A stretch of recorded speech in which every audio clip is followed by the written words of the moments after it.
Previously we made the diff cover plates and then we got the wheels mounted.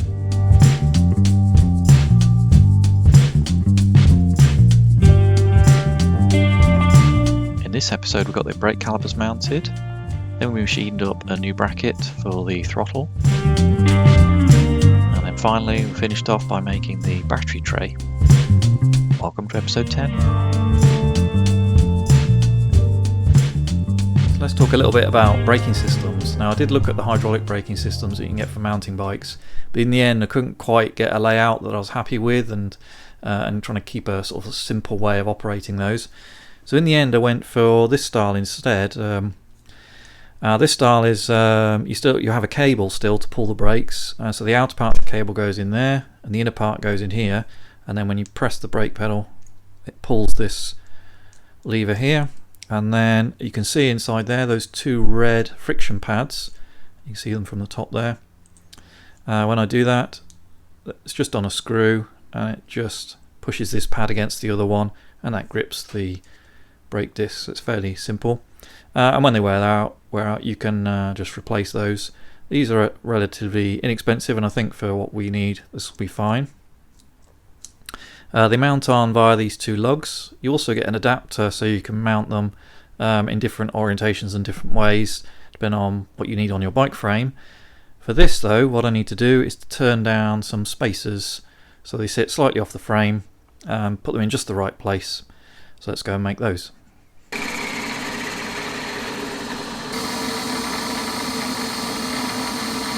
So I had a bit of stock that was just about the right diameter. 16mm is what I needed.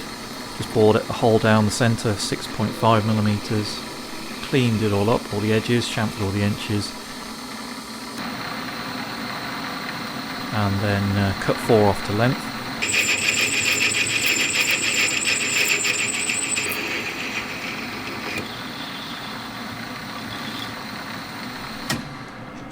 And here they are.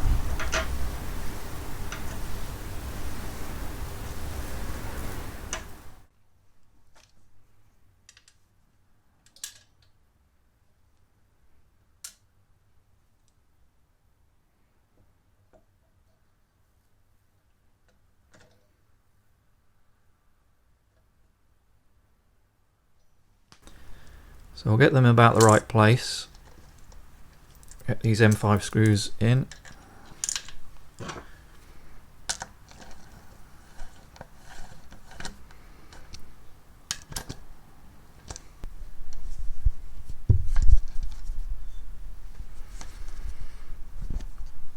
Okay, so still a little bit loose there, so what we'll do now, we'll just apply the brakes by hand, and that will grip the disc and put the caliper in about the right place. It's a bit awkward.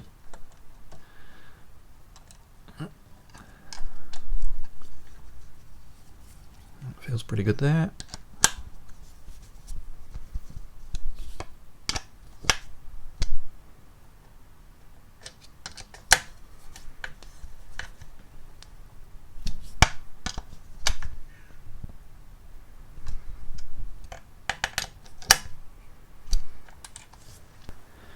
So I've got the frame resting on these two blocks here, just keeping the wheel free of the ground now so I can rotate that, and let's just see.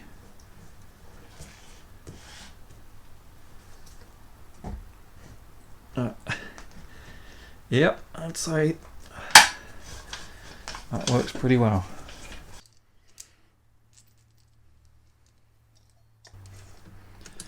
I'll do the same thing here, just get it pretty close.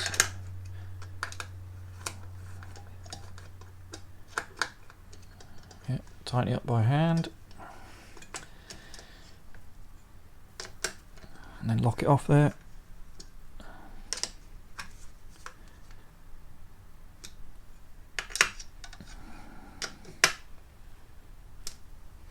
That's pretty good. Now the last stage of the adjustment on these brakes, because I've adjusted it so this pad here is hard against the disc and this pad doesn't move, it will rub slightly. So in the final installation I'll just back it off 1/4 mm or so, and what will actually happen is the brake disc will slightly bend, very slightly, just to conform to the centre, but that's fine. Right, we'll do that on the final install.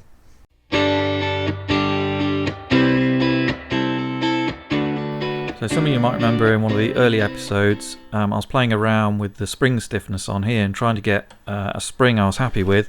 So I had a whole range to choose from, but basically nothing was really working. So the problem is essentially that I'd put these holes quite low down, so as the throttle moves it was kind of almost going over centre, so to have a strong enough spring to bring it back over centre was fine, but then it meant it was really hard to move the spring when it was at this position here. So really those weren't really the ideal positions, and after a lot of thinking about it and thinking about how it was best to work, what I decided to do was copy what I've done on the other side of the brake pedal arrangement here and have something higher up. Okay, so here's the bracket we're going to make that will bolt onto the back of the existing housing. So you can sort of see it there. So these are the two bolt holes, countersunk M5 cap heads. They will bolt it onto the back of the existing housing. And basically it will give me a point quite high up, similar to the brake side. I'll have a screw in here that will hold the return spring. It's essentially a little bit of 2D contouring. There's some pockets to machine, some counterbores, and some threads to tap. I'll do this in two ops. One is to cut out the basic shape, then we'll flip it round onto its side, and we'll just machine out these features here. Okay, so I've got the stock clamped down now. It's on that 3mm aluminium plate, which is the sacrificial plate. I've roughly marked it out just to make sure I can get it out of that piece of stock, and I'm going to use most of it will be done with a 2-flute carbide. This is a 6mm carbide, and then there'll be some detail hole work with a 3mm drill. Right, let's get started.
So this is going to be an extra bracket on the back here. So it's a 2D contour to cut the whole thing out. That was the first op. And then that included this flat area here, which is where the spring's going to go. So there'll be a bolt there that'll hold the spring in. And then drilling and counterboring these here. And there was a clearance there, which is for this set screw here for the return position. So I've cut that out and that will go on the back here. So let's fit that in place and you can see what that looks like.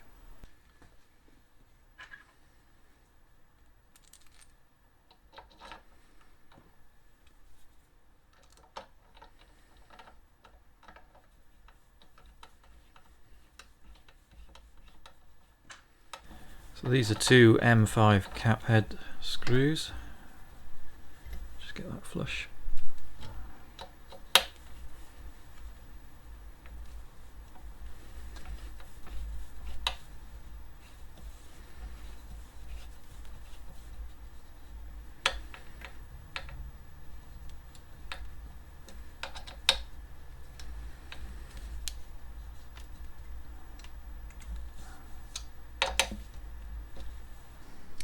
So on this side we've just got a little M5 cap head, just hold that on there.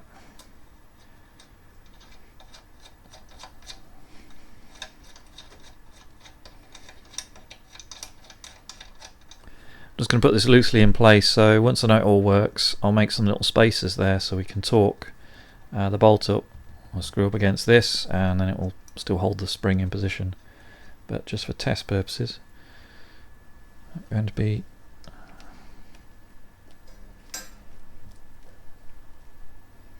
doesn't feel too bad. Right, it looks like it's going to work, so I've just turned up this insert and pressed it in there, drilled and tapped it for M5, and then we can put this little screw in and that will hold the other end of that. I'm just going to make sure it all works, but eventually I'll come back and put little spacer tubes in here so we can torque the screw up against here and still have room for the spring to move. But just for now, let's just make sure the whole thing's going to feel okay and move okay.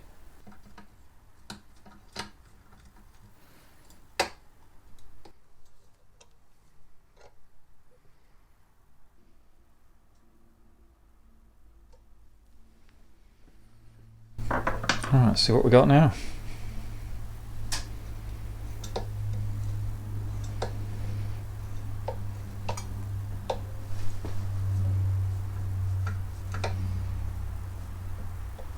Yeah, I think that'll work really well. Okay, so we can fine tune the limit stop on this set screw here, and we can fine tune how far it comes back here. So we'll need to do that so we get a nice range of throttle travel from 0 to 100%.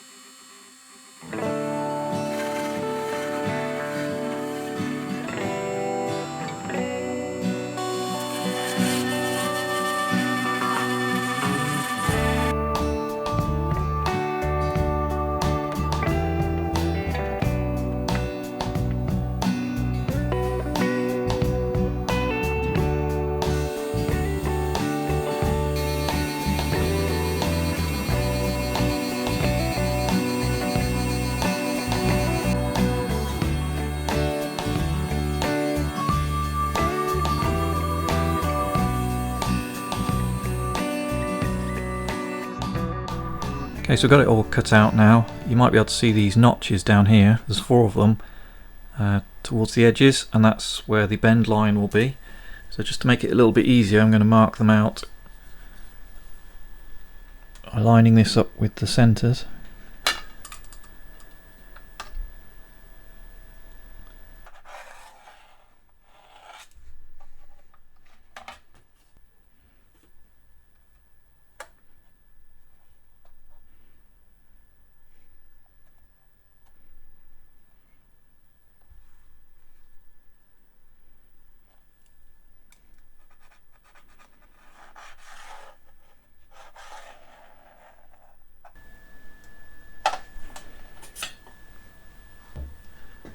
So now we've got those 2 lines marked. We're done here, so we can take it off and put it in the sheet metal bender and bend it into the U shape.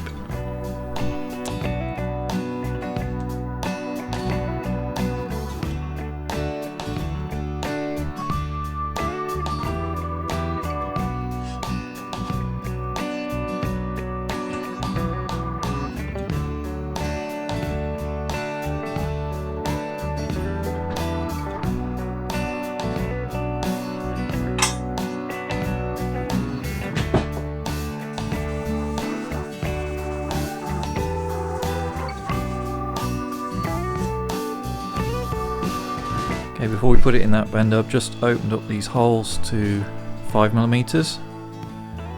So next job, we'll put it in there and get it lined up with these marks, and we'll bend it into a U.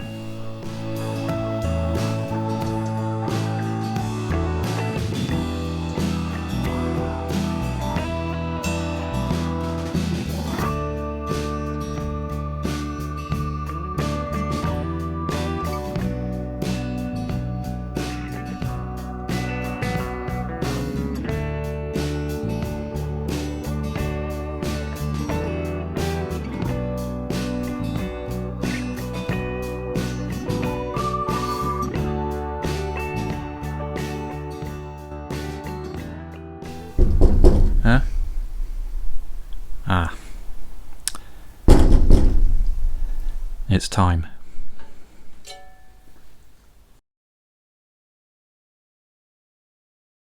To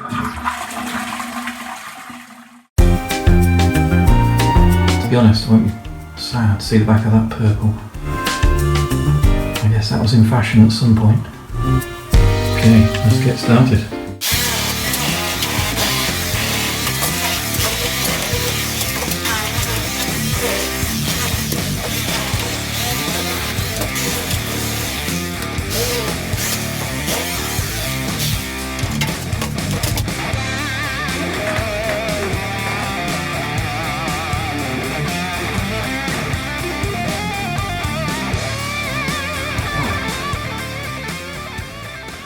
Okay, so the plaster came today, so I'm just going to wait for that to dry and then I can start fitting everything back in again.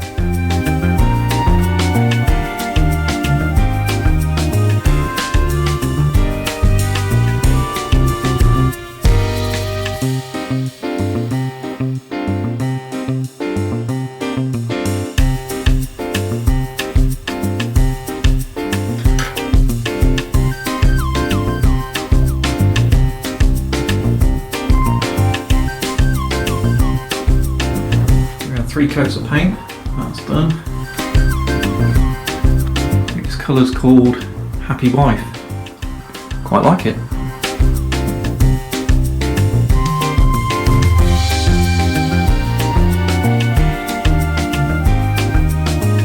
I only had 22mm clips to clip this 15mm pipe to the wall, so went out to the garage, turned these aluminium inserts in the lathe. Job done.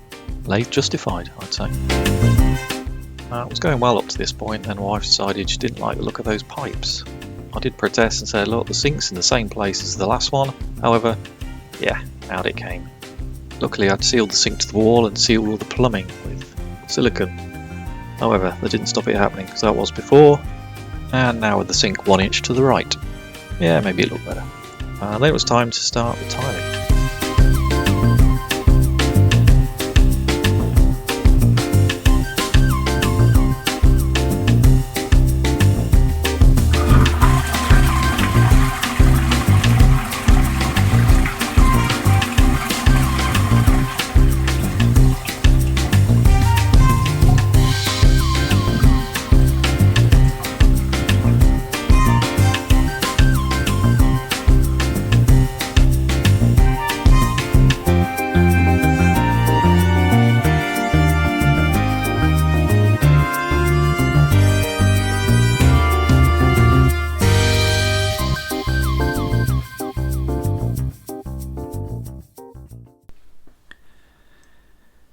Okay, now we're just going to check if we're at 90 degrees. It's obviously can't put a square on here, so I find this little device very handy.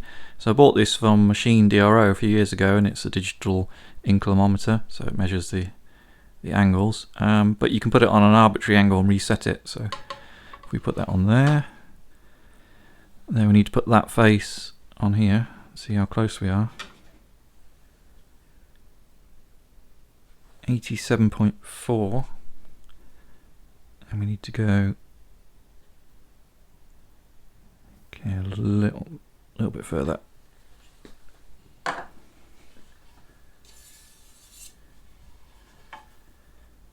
So because it's got some spring back, you've got to go a little bit further and just kind of guess how far you need to go to get it to take that angle. Let's try that.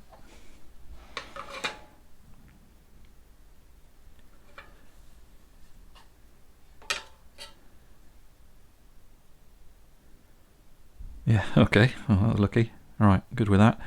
Okay, now we'll take it out and we can bend up the other side.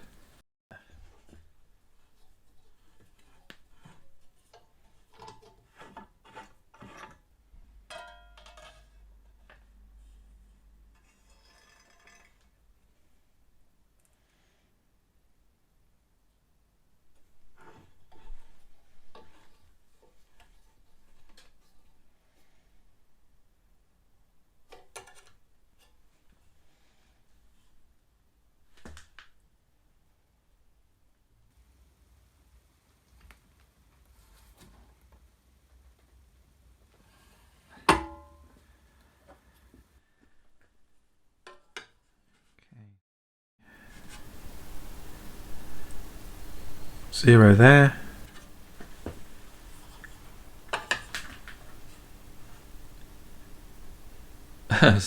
Alright, 0.1. Yeah, we'll take that.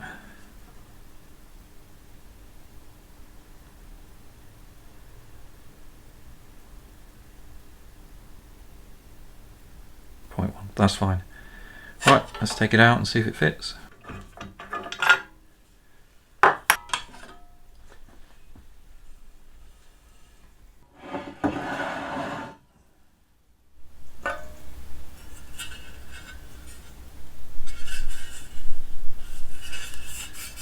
I think that'll do the job. Let's go and see if it fits on the cart. Okay, so here it is. Let's hope it fits.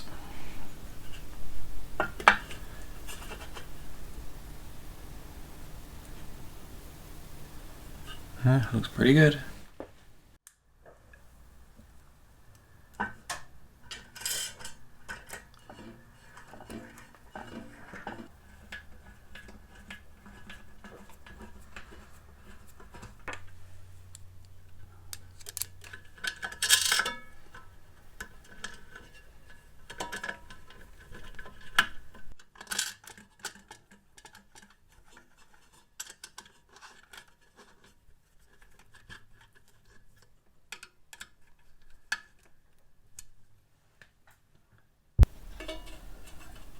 That went in okay, so let's just do a quick check, make sure the batteries go in.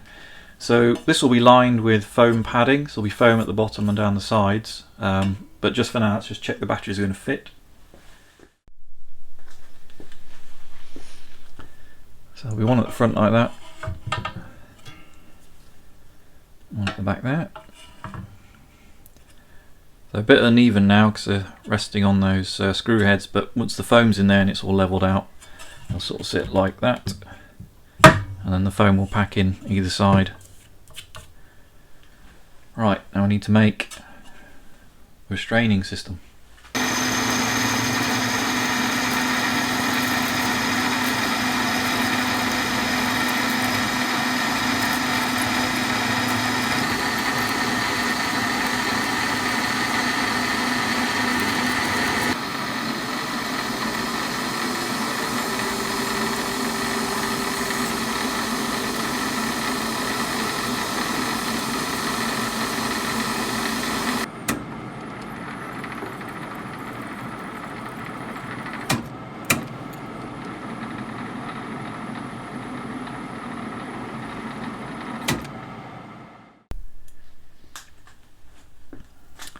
Let's take these out just for now.